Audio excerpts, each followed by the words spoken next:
Break के बाद आप सभी का स्वागत है। आगे बढ़ेंगे। देवभूमि की बेटी अंकिता भंडारी को न्याय दिलाने की दिशा में आज एक बहुत बड़ी बाधा दूर हो गई है। मुख्यमंत्री पुष्कर सिंह धामी ने न केवल एक राजनेता बल्कि परिवार के एक बड़े भाई के रूप में अपनी संवेदनशीलता का परिचय दिया है। अंकिता के माता पिता की आंखों के आंसू और जनता की भावनाओं का सम्मान करते हुए सीएम धामी ने इस पूरे मामले की जांच सीबीआई को सौंपने का ऐतिहासिक फैसला लिया है। उन्होंने साफ कर दिया है कि इंसाफ के रास्ते में कोई भी प्रोटोकॉल आड़े नहीं आएगा। हम इस मामले की जांच सीबीआई से कराने की संस्तुति कर रहे हैं।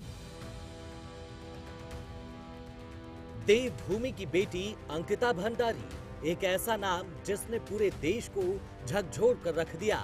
इंसाफ की लड़ाई लंबी थी, संघर्ष कड़ा था, लेकिन अंततः न्याय की उम्मीद की एक नई किरण दिखाई दी है। मुख्यमंत्री पुष्कर सिंह धामी ने एक ऐसा फैसला लिया है जिसने साबित कर दिया कि एक राजनेता से पहले वे एक संवेदनशील इंसान हैं। अंकिता हत्याकांड में अब सीबीआई जांच होगी। ये सिर्फ एक आदेश नहीं बल्कि एक बेटी के माता पिता के आंसुओं का जवाब है। राजधानी देहरादून में जब अंकिता के माता पिता मुख्यमंत्री आवास पहुंचे तो माहौल गमगीन था। अपनी बेटी को खोने का दर्द उनकी आंखों में साफ झलक रहा था। मुख्यमंत्री धामी ने न केवल उनसे मुलाकात की बल्कि एक बेटे की तरह उनके कंधों पर हाथ रखकर उनकी पूरी बात सुनी।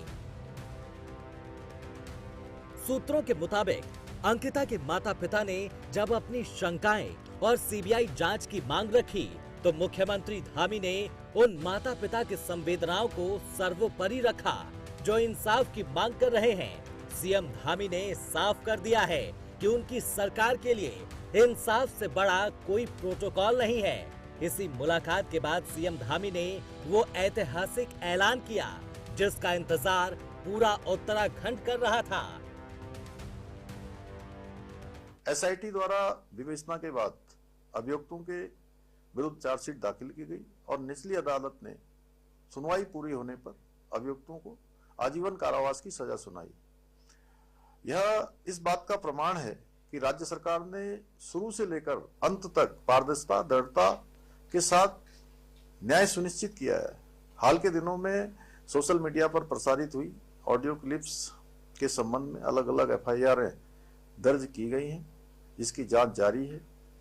कुछ लोगों ने इस दौरान अपने राजनीतिक उद्देश्यों की पूर्ति के लिए भ्रामक स्थितियां पैदा करने का प्रयास किया है, प्रदेश में भ्रम की स्थिति पैदा करने का काम किया है।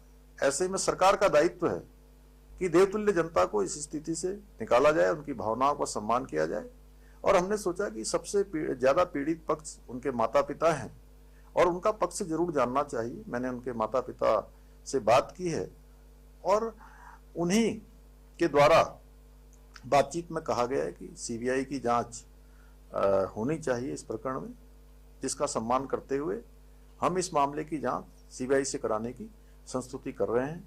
हमने पहले भी न्याय सुनिश्चित किया है और आगे भी पूरी प्रतिबद्धता के साथ, दृढ़ता के साथ हम स्वर्गीय बहन अंकिता को न्याय दिलाने के लिए संकल्पबद्ध हैं और बहन बेटियों की सुरक्षा हमारी सर्वोच्च प्राथमिकता है। उनके विरुद्ध किसी प्रकार का अपराध सहन नहीं किया जाएगा और अपराधियों को ऐसी सजा मिलेगी जो समाज के लिए भी एक नजीर बनेगी।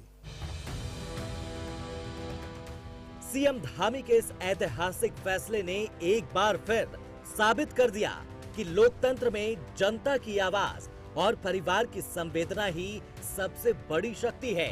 सीबीआई जांच का ऐलान कर मुख्यमंत्री धामी ने न सिर्फ अंकिता के माता पिता को ढाढ़स बंधाया है बल्कि देवभूमि की हर बेटी को ये भरोसा दिलाया है